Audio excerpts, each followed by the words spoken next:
So, hello everybody. How have you guys been these days?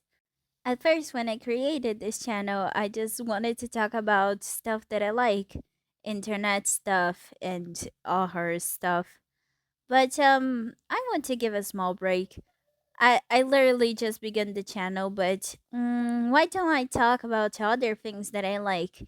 Internet aesthetics. Yes, I was kind of just messing around Pinterest when I found this old folder of mine full of glitchcore pins.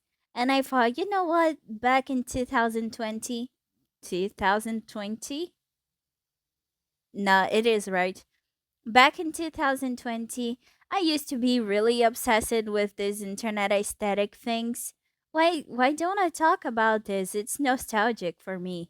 Of course, I'm not going to talk about like dream core, anime core. I want to talk about some aesthetics that most people don't know, but still they are nostalgic in its own ways. Plus, this video is going to be way more easier for me because I'm talking about something that I like. Something that I it's kind of easy to talk about internet aesthetics, but I hope I don't yap too much. Anyways, I am your local host, Mayonnaiz, and welcome to this video.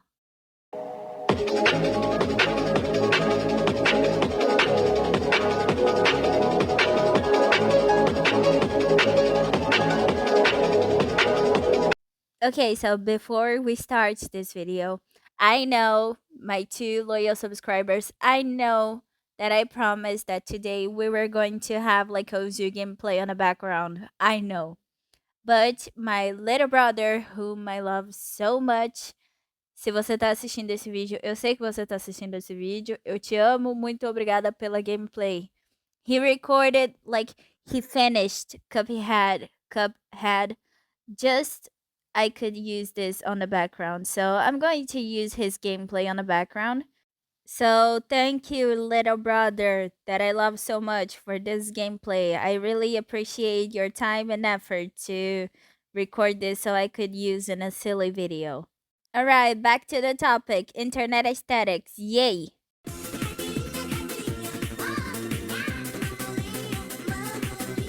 Glitter graphics is a classic. It's from the late 90s to mid 2000s, and I guess everybody already saw one of these gifs. Between elements of these gifs, we can notice, of course, the glitter animation, the floral graphics, stars, butterflies, hearts, customizable text, among others, of course. This aesthetic became really influential in the internet since 2007 because back then you could actually customize your profiles on the social media. Really big customization. They got really famous in MySpace with users that used these GIFs to, of course, customize their profiles, just like I said before. Or if you're not that old, you probably just know this aesthetic because your mom used to send you good morning messages using these GIFs. But obviously, these gifts weren't used only in MySpace to decorate profiles. People also used these gifts to send to people in holidays events, such as Easter, Carnival, Halloween, Christmas, among others, of course. There's a like big variety of these gifts. It's amazing. It's amazing. But of course, these sparkly gifts weren't only about holidays, flowers, good morning messages, welcome messages. Of course not. There is also the anime gifts, and they are amazing, so nostalgic.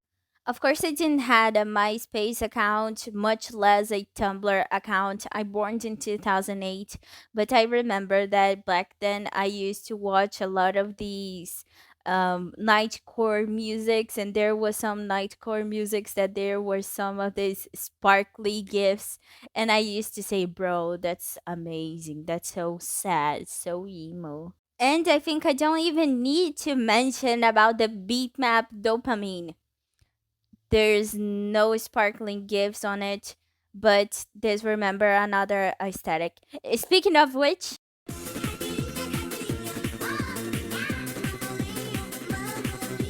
If you know about this aesthetic, one, you are really old, emo kid, yes, Sigilkore, whatever, or you just listen too much Seok66 Star. I don't know how to pronounce his name. Between the main characteristics of this aesthetics, we can notice the anime characters or game characters, occult symbols, stars, crosses, etc. Unlike the sparkly gifts aesthetic, the Sigil core is a subgenre of rap music that originated around 2018 and became really popular in 2020. I mean, Masquerade. The music itself blends a lot of elements from another subgenres of music such as hyperpop and cloud rap. The lyricists can remember trap music, but with edgy themes that contain a lot of reference about vampire, demons, blood, etc., etc. Maybe my explanation around this aesthetic isn't the best one, but I will let you the link in the description to the Internet Aesthetics Wiki so you can read more and maybe get to know a bit better about this aesthetic because it's worth checking it out. Most of these aesthetics can be found on the cover of the musics of these artists, game characters and anime characters casting spells and referring to a lot of vampire culture. But there's also style to this aesthetic, like actual fashion. Core fashion can be inspired by most modern fashion styles, just like e-boy and e-girls, but also gets inspired by the old fashion of the early 2000s, just like emo and synthcore. So as we can see, the Core isn't just about the imagery of the covers of these musics, it's about the music itself and the fashion. It's really cool. But how does aesthetics refer to anime and good memories that we have? Maybe that there is aesthetics that market us, but in another ways, maybe frightening us to sleep. Well, don't worry, my friend. I got exactly what you need.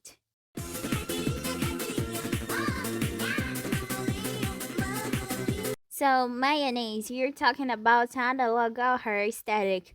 No, I am not talking about analog or aesthetic, okay? It's kind of different. It's about the Aher internet in general, all videos of Aher in the internet in general. Between the elements of these aesthetics, we can notice the Comic Sans, PowerPoint, old websites, or low quality videos, music from 2010s, among others, of course. Well, analog Aher and digital Aher aren't that different from each other, but there is some other elements that may not be the same in the both aesthetics. In the analog horror, one of the most examples is the old found footage aesthetic that it's really popular. But in the digital horror isn't the same thing. It's more like screen records. Do you understand what I mean, right? So don't worry, it's okay if you mistake both of them, but just know that they are kind of different from each other. Just that. There is no certain visuals to this aesthetic in this specific, but we can notice some elements such as the usage of the Comic Sans font, low quality videos, and usage of some old editing and recording apps such as Bandcamp. We have a lot of media that it's inside this aesthetic, but I'm going to tell you guys only about some of them, okay? So this video don't be more long than it already is. And some of these medias are Salad Fingers, Lazy Games, Catastrophe Crawl, This House Has People in It, User 666, Cat Goes, Don't Hug Me, I'm Scared, Phenafstin Gray, and Monument Mythos. There's also some games that fit inside this aesthetic, such as Bauji's Basics, Doki Doki Literature Club, Manhunt, and Manhunt 2. And we have the myhouse.wad that is a map from the game Doom. And finally, the RGs inside these aesthetics can be bent round, among another creepypastas of the internet, and of course, just like I said before, Catastrophe Crow. And I forgot to mention about Welcome Home. It's also inside the RGs in this aesthetic. Of course, there is much, much more about this aesthetic, but I can talk about every little media and every game that circulates into this aesthetic. So, again, I'm going to let the link in the description so you guys can check it by yourselves because it's really worth checking it out. And obviously, all the credits to the research that I made go to the Internet Aesthetics Wiki. Without them, I couldn't even make this video. Wow, and of course, these aren't the only nostalgic aesthetics. There is a lot more aesthetics that you can check it out. Anyways, this video ends here. I hope I could explain it better to everyone, and I hope you guys enjoyed this video. So, if you are new to here, maybe consider subscribing, leave a like, write a comment, and give me more suggestions about videos that I could make. Maybe some more aesthetics that I could talk about. This was your local host, Mayonnaiz, and I hope to see you guys soon.